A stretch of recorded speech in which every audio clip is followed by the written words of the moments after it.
privilégio para mim estar aqui nessa noite. Trago o abraço da Igreja Presbiteriana do Jardim e da família também, né? É um grande privilégio estar aqui na igreja do Presidente Médici. Vim aqui há uns 4 ou 5 anos atrás, fazia tempo que não estava com os irmãos. Creio até que naquela época não tinha sido ordenado pastor ainda, né? Meu ministério é recente.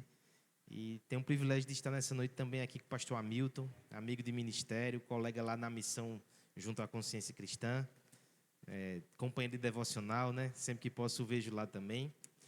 Agradeço a Diogo o convite aí de participar desse trabalho. Fiquei muito feliz em ver a igreja aqui cheia de homens buscando ao Senhor, de joelhos, orando, consagrando suas vidas, suas famílias. A dupla aí, né? Pai e filho, adorando ao Senhor juntos. De todas as idades, né?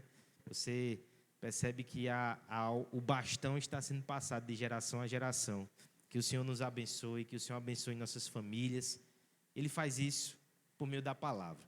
Então, sem mais arrudeio, por assim dizer, eu quero que você abra a palavra do Senhor em Efésios. Efésios capítulo 1.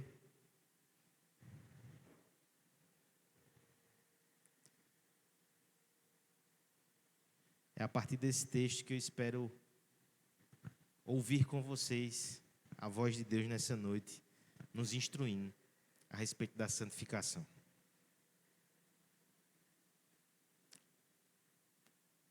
É um texto bem conhecido, mas eu queria ler uma primeira vez, que você acompanhasse a leitura comigo, e depois a gente vai considerar com detalhes aqui essa doutrina tão preciosa que o nosso irmão Paulo comunicou a nós, sendo usado pelo Espírito Santo para isso. Efésios capítulo 1, do verso 3 ao 14. Acompanhe a leitura, por favor.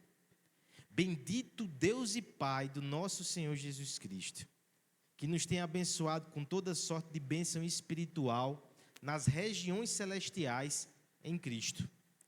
Assim como nos escolheu nele, antes da fundação do mundo, para sermos santos e irrepreensíveis perante ele.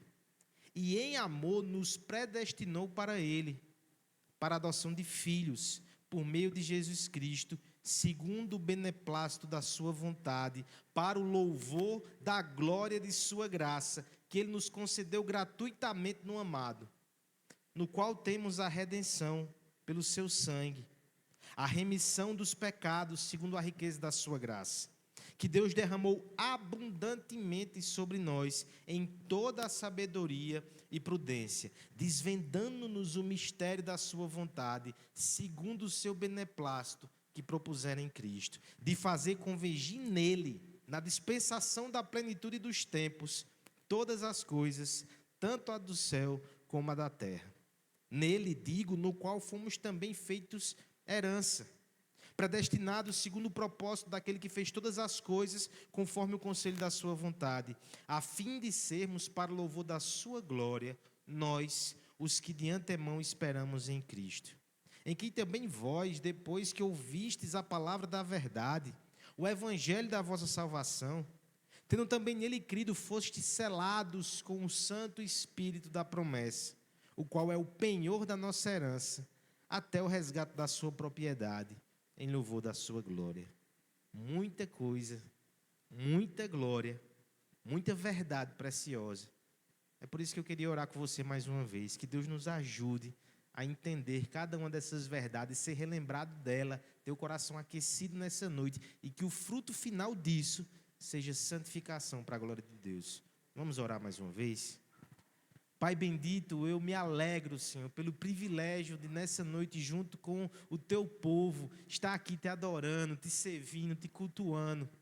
E te agradeço porque esse momento aqui é especial demais, Senhor. Nós estamos diante da tua palavra, estamos diante de verdades espirituais e eternas, e nós te pedimos, Deus, por graça, por misericórdia, instrui o nosso coração, fortalece-nos pela tua palavra, confronta os nossos pecados, nos santifica para a tua glória, Senhor, que o teu Santo Espírito possa agir poderosamente entre nós, possa acessar os lugares mais ocultos do nosso coração, para que possamos ser tocados na nossa alma, para que possamos viver para a glória de Deus, como homens, como servos, como imitadores de Jesus Cristo. Nos ajuda, nos ilumina, me usa, Pai, para a Tua glória, para a nossa alegria, no nome de Jesus.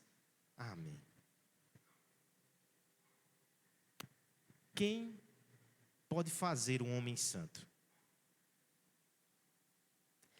Quem pode fazer um homem santo?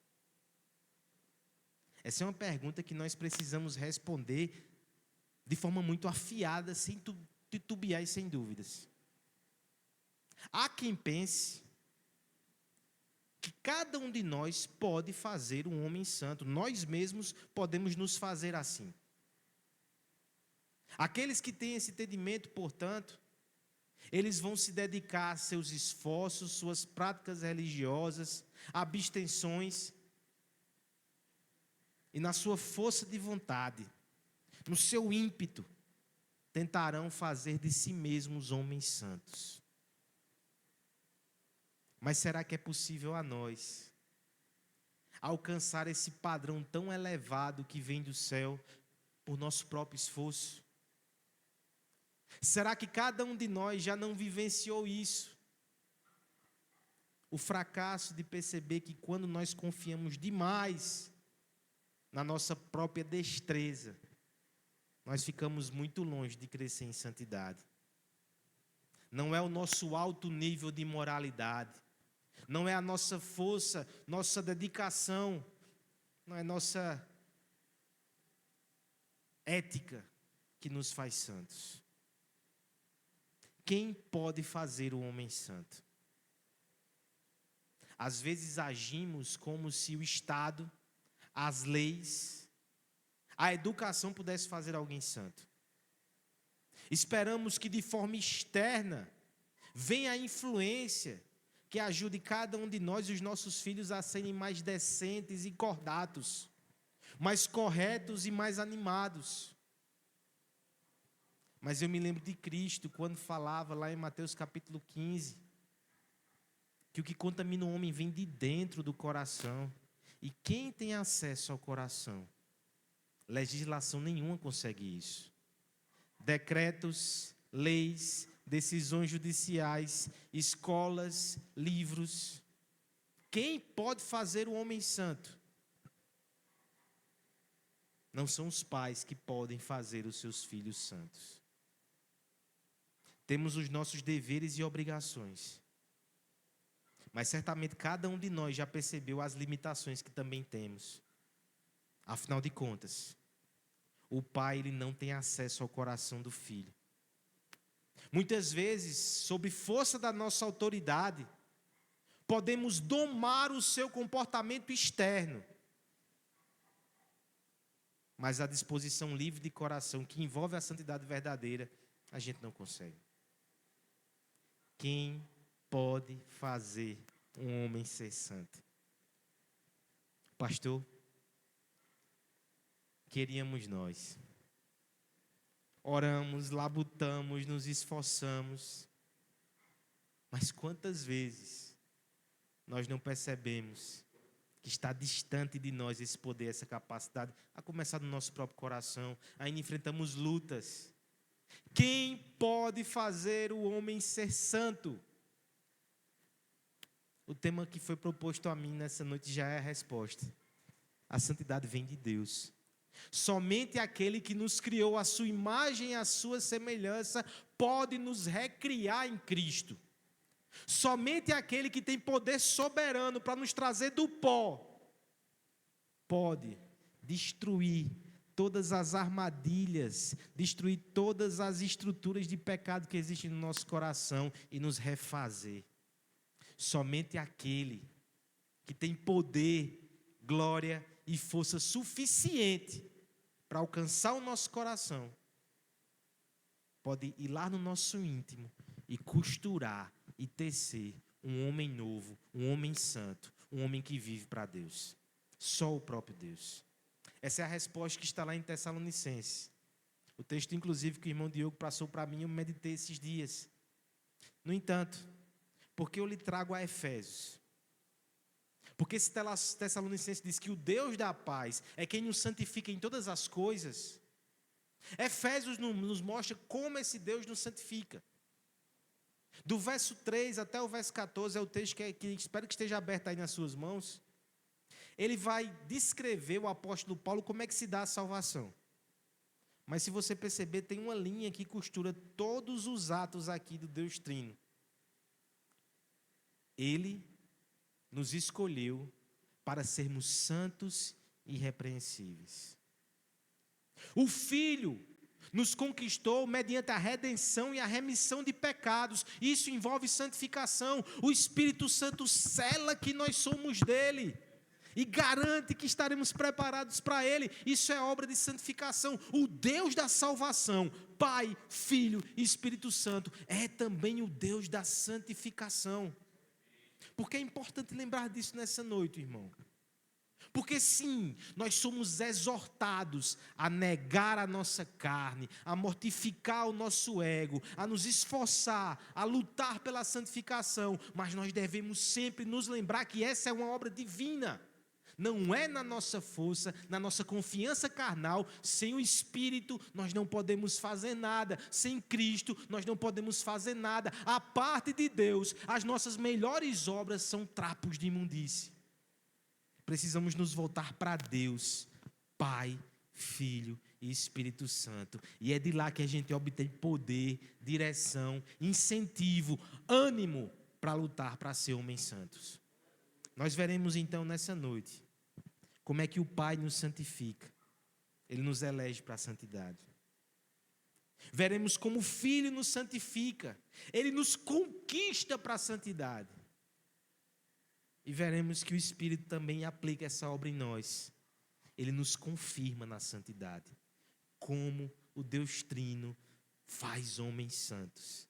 Primeira coisa então, irmãos, que veremos é que o Pai, Ele nos elege para a santidade. Verso 3 até o verso 6, eu queria que os homens agora da igreja lessem a uma só voz esse texto, e depois a gente vai considerar ele em mais detalhes. Bendito Deus e Pai,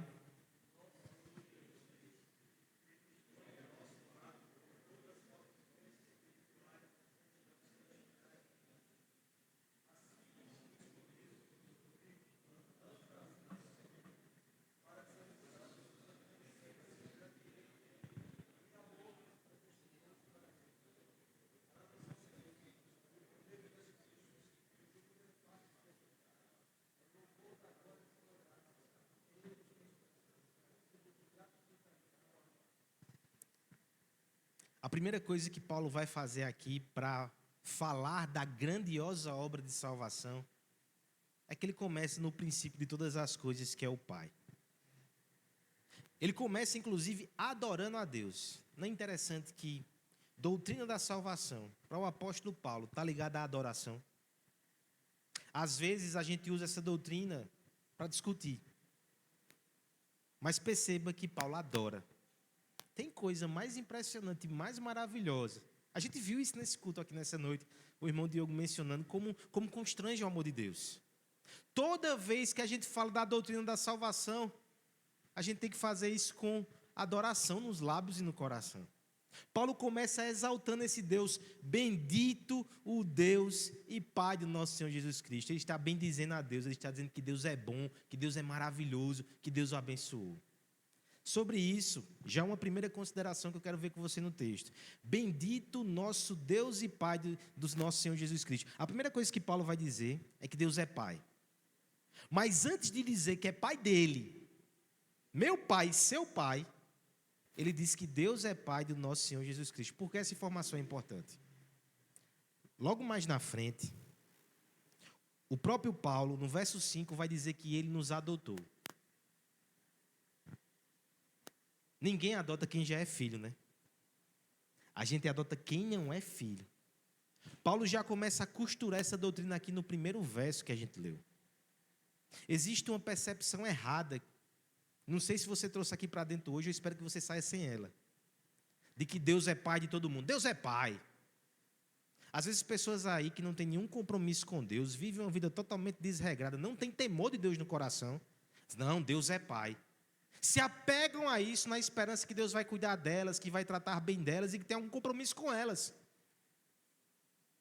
Eu me lembro, por exemplo, de Cristo, quando em confronto com os fariseus diz: vocês são filhos do diabo porque fazem a vontade dele. Todos aqueles que fazem a vontade do diabo e que não têm compromisso com Deus, são filhos do diabo. Deus não é pai de todo mundo. No sentido de criador, sim. Ele é criador de todo mundo, mas pai é diferente, né? Pai tem relacionamento, pai tem compromisso e pai tem autoridade. Nós não éramos filhos de Deus antes. Nós estávamos apartados do Senhor, usando a linguagem que já foi dita aqui, nós estávamos fora da aliança. Ele é pai, puro sangue, de Cristo. Agora ele adota pecadores em Cristo. Essa é a boa nova. Mas ele começa aqui nos mostrando que Deus é pai de Cristo. E em Cristo, primeira coisa, ele nos abençoa com toda sorte de bênção espiritual. A ideia que o texto nos passa aqui é que Deus não é mesquinho nas dádivas que dá a nós. Ele dá toda sorte de bênção. Pensa, por exemplo, quando antigamente que a gente andava com dinheiro em mãos, ia comprar alguma coisa e a dona da mercearia ia dizer: você quer o troco em bala? Não sei se as crianças vão pegar esse tempo, porque nem dinheiro em mãos a gente usa mais, né? É o troco em Pix. Dizer: você quer o troco em bala? Quero. Quer de qual? Pega sortido. A pessoa pegava ali, nem olhava direito e jogava assim para você. Toda sorte de bênçãos espirituais é como se dissesse que Deus vai despejando bênção na nossa vida. De forma sortida, de forma variada. São tantas bênçãos que Ele dá. Deus nos abençoa com toda sorte de bênção. Agora veja, espiritual.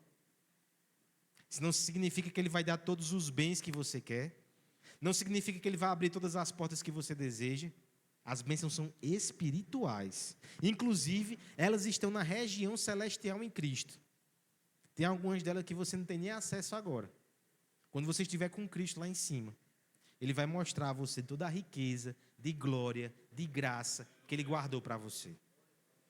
Mas Ele tem nos abençoado. E por que Ele tem nos abençoado? Verso 4. Assim como Ele nos escolheu nele, antes da fundação do mundo, para sermos santos e irrepreensíveis. Deus nos traz para perto. Aquele que é pai do nosso Senhor Jesus Cristo, Ele nos trata como filhos. Porque quando vai dizer que Ele está nos abençoando, é aquela bênção que um pai dá para um filho. O que o filho precisa, o que o pai pode dar, Ele dá. É isso que Deus está fazendo com a gente. Paulo vai então explicar a razão dessa bênção. É porque Ele nos trouxe para si, Ele nos elegeu antes da fundação do mundo. Antes que houvesse mundo, antes que houvesse universo, antes que houvesse você, o seu pai, o seu avô, Ele já tinha olhado para você com olhos de graça e já trouxe você para Ele. Agora, diante disso, Paulo já começa a amarrar uma doutrina aqui muito importante. Tem gente que tem dificuldade com a doutrina da eleição, porque pensa que essa doutrina pode promover devassidão. E pode, se ela for entregue a homens carnais. Porque o homem carnal pode pensar assim: quer dizer que Deus me escolheu, independente do que eu tivesse feito, Ele já me amou e trouxe para Ele, agora eu vou viver do jeito que eu quero. Porque se eu pensasse assim, que eu precisava conquistar a minha salvação, eu ia me esforçar. Mas quer dizer que Ele já me ama, Ele me ama, é? Eu vou fazer o que eu quero. Esse é um pensamento diabólico. Já pensou se a gente aplica isso nas relações de pai e filho? Quer dizer que meu pai me ama, é? Ele me perdoa, Ele me ajuda, Ele me abençoa. Eu vou viver a vida que eu quero, eu vou sair por aí fazendo farra. Quem se comporta assim está revelando que não é filho de Deus, não, é filho do diabo. O argumento de Paulo aqui é para nos constranger em amor a viver para Deus. Esse Deus que lhe amou na eternidade, e esse Deus que lhe abençoa no tempo presente, e esse Deus que está guardando para você a herança celestial, esse Deus te chama para ser santo, irrepreensível. Você deve extrair dessa verdade, dessa doutrina, um combustível para viver para Deus. Espera aí, o mundo me oferece tentações, o diabo coloca suas armadilhas, o pecado tenta me desviar da verdade. Não! Eu fui alvo de um grande amor.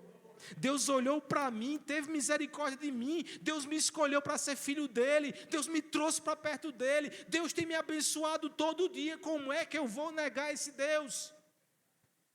Eu me lembro aqui de José, quando ele é tentado pela mulher de Potifar. E ele vai embora, deixa suas vestes na mão daquela mulher e diz: como é que eu pecaria desse jeito contra o meu Deus?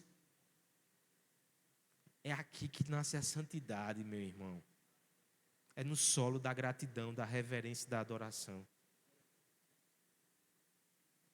A gratidão é o combustível santo para viver uma vida santa. A pressão, a culpa, a vergonha tem poder limitado. Porque se você não peca, porque tem vergonha dos homens, não quer manchar a sua reputação, quando os homens não estiverem olhando, você vai cair. Se você peca por pressão, por constrangimento, quando essa pressão diminuir, você estiver em outro lugar, você vai cair, você vai fraquejar. Agora, se você resiste ao pecado, porque você tem um coração grato a Deus, sozinho ou acompanhado, longe ou perto, distante, onde for, a gratidão lhe acompanha. O propósito que você tem diante de Deus é viver para Ele, porque Ele lhe separou para ser santo e irrepreensível perante Ele. Não perante os homens. Perante os homens como consequência, mas antes de tudo, perante Ele. E em amor, verso 5, Paulo vai dizer: nos predestinou para Ele, para a adoção de filhos, por meio de Jesus Cristo, segundo o beneplácito da sua vontade. A figura da adoção ela é muito bonita, porque ela prega mais uma vez a soberania de Deus, a graça de Deus. E como a gente nessa obra nem tem mérito nenhum. A figura aqui são de crianças que estão ali desamparadas, que estão ali sozinhas, sem vínculo familiar, sem esperança. E de repente vai alguém até aquele abrigo, aquele orfanato, olha e diz: eu quero essa criança para ser minha, meu filho, eu vou dar honra, dignidade, vou cuidar dela, vou dar um futuro a ela, vou dar um nome a ela. Quem vai adotar não faz uma gincana, uma maratona. Se fizer isso, vai ser expulso do ambiente. Não vai colocar as crianças para competir, não vai achar mérito nas crianças, ele vai achar somente amor e misericórdia e vai adotar. Foi isso que Deus fez conosco. Ele teve compaixão de nós não tínhamos nada a oferecer. Mesmo assim, Ele nos amou e nos arrastou por laços de amor para si. E uma vez que estamos aqui, e uma vez que fazemos parte do seu povo, eu tenho que olhar para o meu Pai e tenho que dizer: eu quero parecer com Ele, eu quero agradar a Ele, eu quero viver para Ele. Sabe aquele princípio de honra e de gratidão que nós temos pelos nossos pais, que você deve ter, que eu devo ter, de honrar a sua memória, o seu legado. Esse princípio é muito maior no que diz respeito ao nosso Deus. Ele nos adotou em Jesus Cristo, segundo o beneplácito da sua vontade. O que Paulo está dizendo é porque Ele quis, somente porque Ele quis. Não se explica, só se adora e serve e se santifica. Nós fomos adotados e escolhidos, verso 6, para o louvor da glória da sua graça. Toda vez que você diz: eu era perdido pecador e Deus teve compaixão de mim, você está louvando a glória da graça dele. Toda vez que você dizia: alguns anos atrás, na sexta-feira, eu estava pelos bares dessa cidade desperdiçando a minha vida, e esse era o rumo que eu seguia, mas Deus lá do céu olhou e disse: não vai ser assim mais, você é meu. Toda vez que você faz isso, você está proclamando a glória da graça de Deus.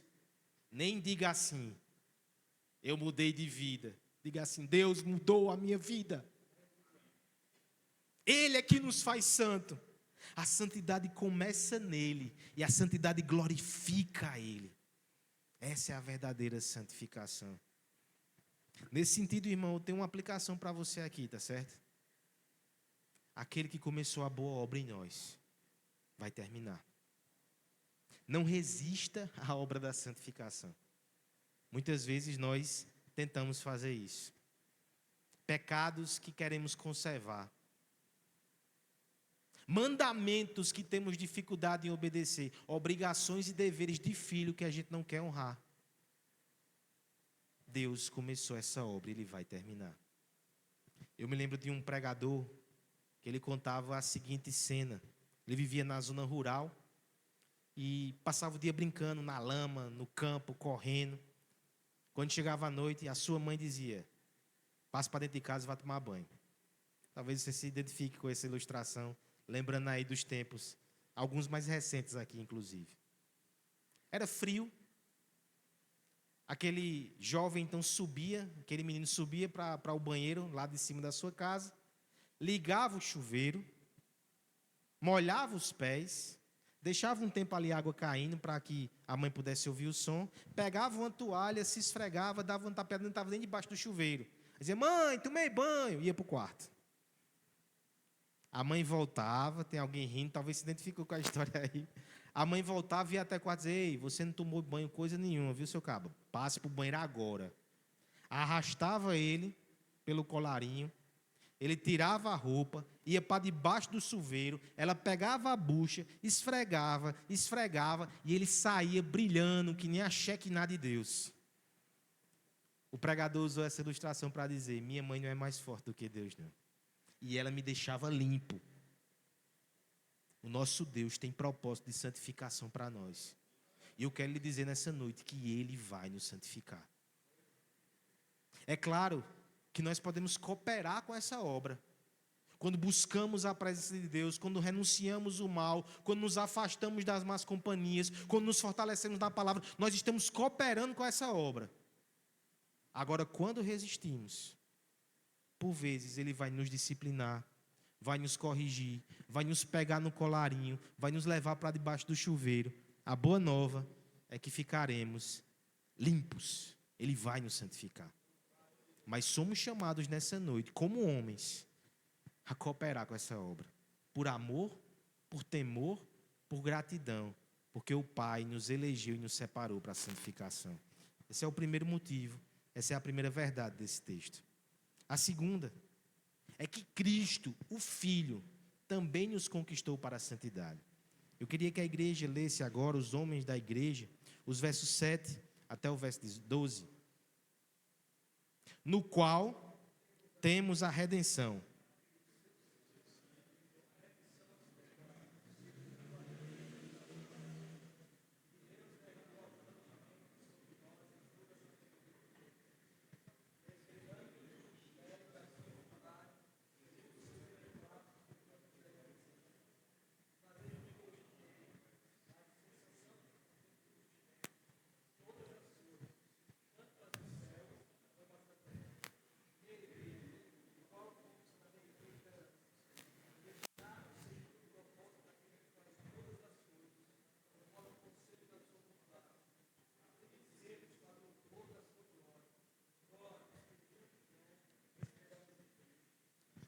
O apóstolo Paulo, ele passa da ação do Pai para nos salvar e nos santificar, e ele faz uma transição bem suave e começa a falar de Cristo.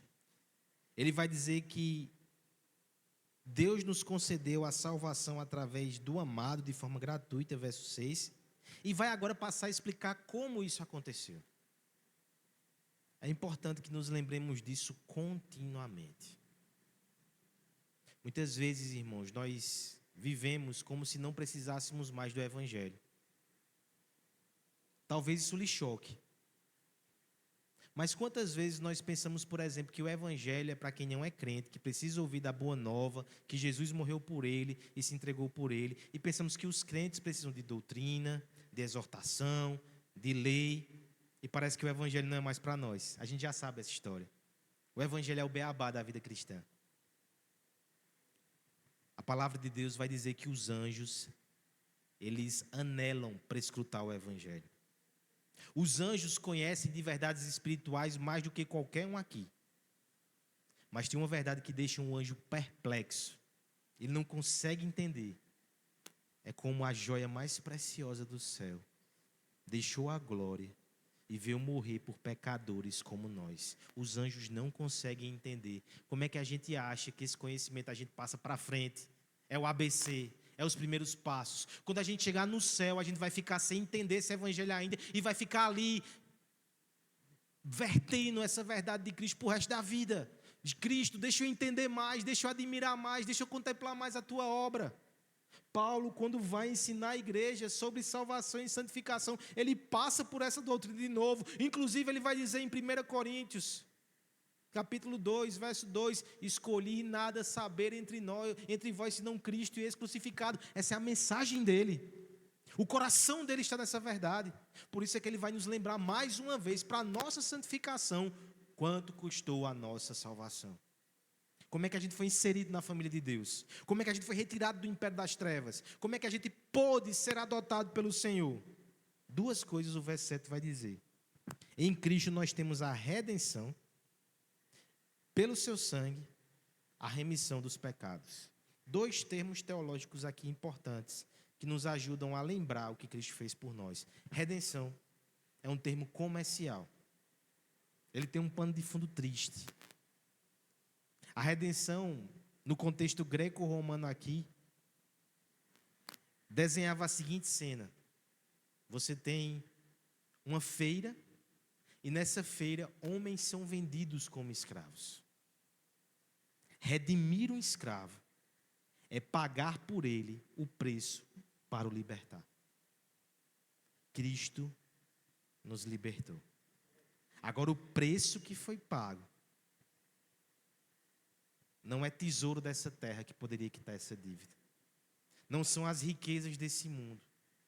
Foi o seu próprio sangue. Foi a sua própria vida. Ele nos redimiu pelo seu sangue. É isso que o apóstolo vai dizer. A segunda coisa que ele vai dizer é que houve a remissão de pecados.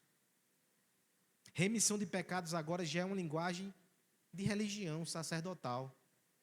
Vai evocar na lembrança aqui desses leitores e de nós também, por exemplo, o que acontecia no Antigo Testamento.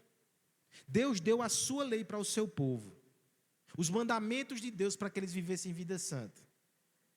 Mas junto com essa lei, ele também deu as cerimônias do Antigo Testamento, porque nós não conseguiríamos guardar a lei de forma perfeita. E quando pecássemos, a gente levava um animal à casa do Senhor. Aquele animal era sacrificado e o seu sangue era usado para remir a nossa culpa e o nosso pecado. No entanto, o livro de Hebreus vai dizer que sangue de animais, bois, não podiam pagar o nosso pecado. Aquilo era só um símbolo, era só Deus ensinando, era só Deus guardando os nossos pecados, porque um dia o Cordeiro de Deus iria tirar o pecado do mundo. Jesus Cristo é o Cordeiro de Deus. Jesus Cristo é a provisão de Deus, é o seu sangue derramado que nos purifica, é o seu sangue que nos liberta, é o seu sangue que nos salva. O preço da nossa salvação foi a morte de Jesus Cristo. Somos livres porque Ele nos resgatou e nos redimiu. Disso então, irmãos, nós tiramos aqui mais um argumento para a nossa santificação. Um sangue tão santo e tão puro foi derramado por nós. Como é que depois de receber esse sangue, receber essa salvação, receber essa graça, a gente vai voltar para a velha vida, para a velha prática, para o antigo caminho, sabendo como custou, o quanto custou e quem se doou por nós? Paulo dizia: o amor de Cristo me constrange. Olhar todos os dias para a palavra de Deus e lembrar da obra de Jesus é o combustível para viver para Jesus. É o combustível para entregar mais a nossa vida, para se dedicar mais no nosso serviço, para dizer não ao pecado e ao mundo, para negar a nossa carne, para tomar a nossa cruz e seguir após Ele. Ele morreu por nós, a nossa vida é dele. Ele nos deu a sua vida, o mínimo que fazemos é dar a nossa vida também a Ele. O Filho nos conquistou. Agora veja que tem algo interessante aqui dos versos 8 em diante. Vai dizer que Deus derramou abundantemente essa graça em nós, em toda a sabedoria e prudência. Verso 8. É como se houvesse ainda uma parte da salvação que Ele está aplicando em nós a cada dia, com sabedoria e com prudência. O que seria? O que seria esse processo? Verso 9. Ele vai desvendando o mistério da sua vontade, segundo o beneplácito que propuser em Cristo, Há um processo que está acontecendo em nós. Fomos conquistados por Cristo, salvos por Ele, mas a graça está sendo administrada com sabedoria e com prudência, e a gente vai entendendo cada vez mais o plano de Deus que Ele propôs em Cristo. Que plano é esse? Verso 10. De fazer convergir nele, na dispensação da plenitude dos tempos, todas as coisas, tanto no céu como na terra. Esse texto aqui, ele está ecoando a mesma verdade que está lá em Filipenses capítulo 2. O texto de Filipenses vai dizer que Cristo, sendo igual a Deus, não tomou como usurpação ser igual a Deus, antes se fez servo, se fez homem, e foi obediente até a morte e morte de cruz. Vai falando da humilhação de Cristo para nos salvar. Mas vai dizer, mas esse mesmo Cristo, Deus o exaltou acima de todo nome, para que diante dele todo joelho se dobre e toda língua confesse que Jesus Cristo é o Senhor. É isso que vai acontecer. Esse é o final da história. Esse é o propósito de Deus. Esse é o seu grande plano. O Filho que morreu, ressuscitou, foi exaltado aos céus e voltará. E quando ele voltar, todo joelho se dobrará. Esse é o final da história. Os homens vivem a sua vida como se isso não fosse acontecer. Parece que Cristo não veio e parece que Cristo não vai voltar. Os homens vivem a sua vida aí fora como se fossem reis. Como se eles vivessem somente para esse mundo e para os seus prazeres. Nós sabemos que isso não é verdade. Nós sabemos que todas as coisas convergirão para Cristo. E o que é que a gente faz hoje? A gente já se rende. Essa é a verdade espiritual que Deus está administrando a nós. É isso que a graça de Deus faz. Todos os dias da minha vida e da sua vida, nós devemos nos render mais a Jesus. E a perspectiva deve ser, primeiro, por gratidão, veja o que Ele fez por nós, mas também para não se colocar como um rival de Deus. Se o plano de Deus é que todas as coisas converjam para Cristo, você vai disputar com Deus no braço? Não, se renda. Nós não vivemos para o nosso nome, para a nossa glória, para o nosso império. Nós não devemos querer ser adulados e bajulados. Nós estamos aqui para servir, para pregar e para morrer para Cristo. Esse é o propósito de Deus. Todos os dias que você se lembra disso, Deus está administrando mais um pouquinho de graça no seu coração. E aí você pode levantar da sua cama depois do seu momento de devoção e sacrificar pela sua esposa, pelos seus filhos. Você pode ser uma criança que renuncia à carne e que testemunha de Jesus Cristo na sua escola. Você está pronto para fazer o que deve ser feito. Você está pronto para servir, para pregar, para viver para Cristo, porque esse é o plano, o propósito de Deus, infalível. Ele está fazendo com que tudo converja para Jesus e a gente faz parte disso.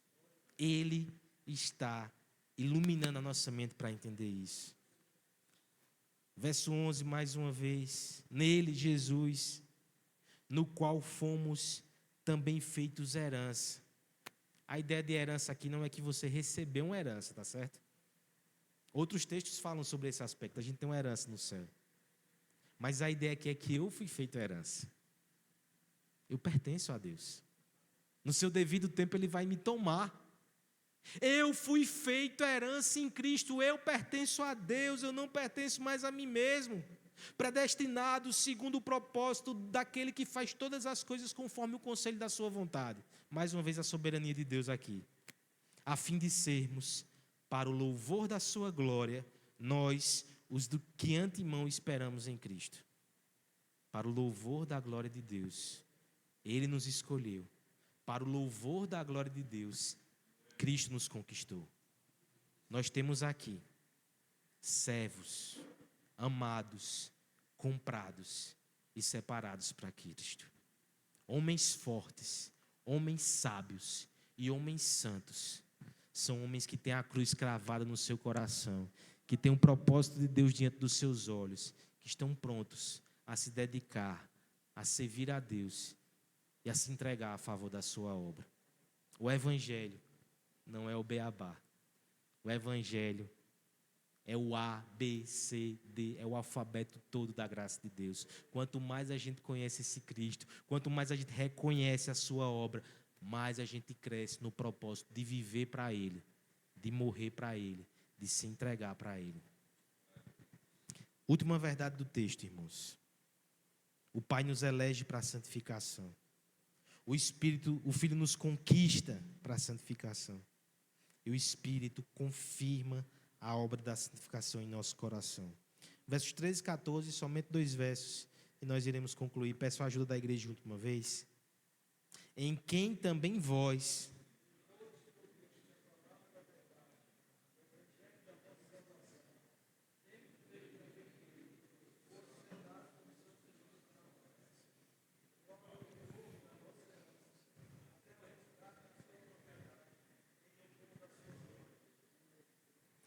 Esse texto é muito rico, irmãos, porque ele vai colocar o papel de cada pessoa da Trindade nessa obra de salvação e santificação. Então nós chegamos aqui na parte final, que é a parte do Espírito. E na verdade eu quero lhe mostrar que tem algo explícito que o Espírito faz, ele sela. Mas na verdade, tudo aquilo que é colocado no verso 13 já é obra do Espírito. Por quê? Por exemplo, o texto começa falando que nós ouvimos a palavra da verdade, o evangelho da salvação. Nós só ouvimos esse evangelho, primeiro, porque o Espírito Santo inspirou homens a registrar essa verdade no livro de Deus. O apóstolo fala sobre isso, né? Nenhuma profecia foi dada por particular elucidação. Antes, homens foram inspirados por Deus, usados por Deus para registrar as verdades da redenção nesse livro. A gente só tem a Bíblia na mão, porque o Espírito Santo conduziu esse processo todinho. Essa palavra só chegou até nós um dia, porque o Espírito Santo usou alguém para pregar ela. Talvez ele tenha usado o pai e a mãe para nos instruir. Talvez o pastor aqui pregando o sermão, o Espírito foi lá e levou essa palavra ao teu coração. Alguém já disse assim no passado, o pregador ele bate na porta do lado de fora, o Espírito Santo ele bate na porta do lado de dentro, ele tem acesso ao coração. Talvez foi alguém que te evangelizou no meio da rua, mas certamente foi o Espírito que foi desencadeando todas essas situações para que o evangelho da salvação chegasse até você e a mim. Mas a parte explícita dessa obra, que está aqui no texto muito claro, é que uma vez que a gente crê no evangelho, isso também é obra do Espírito. Paulo, por exemplo, quando ele vai pregar a Lídia, lá em Atos, vai dizer que o Espírito, ele foi trabalhando no coração daquela mulher para que ela pudesse crer. A parte final dessa obra, no entanto, é que uma vez que a gente crê, nós somos selados com o Santo Espírito da promessa. A ideia de selo aqui, irmãos, traz para nós a ideia de propriedade. É como se fosse uma marca que é feita sobre nós. Mas o contexto mais forte cultural aqui é que os reis, eles tinham anéis de selar.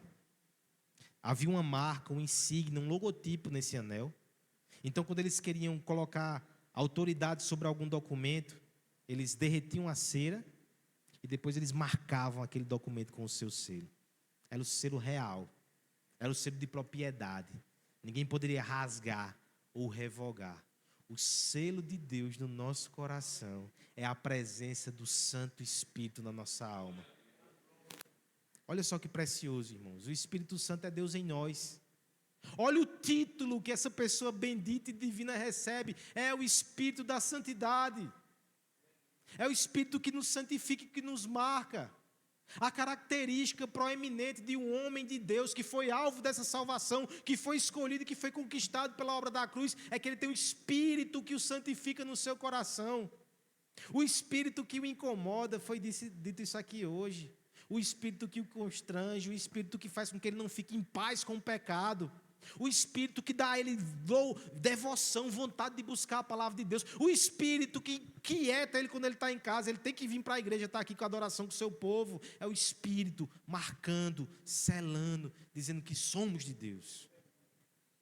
Quantas vezes nós nos deparamos com pessoas aflitas quando caem em pecado? Homens que caem em pecado. E muitos deles chegam a se questionar se são salvos, mas fazem isso com lágrimas nos olhos.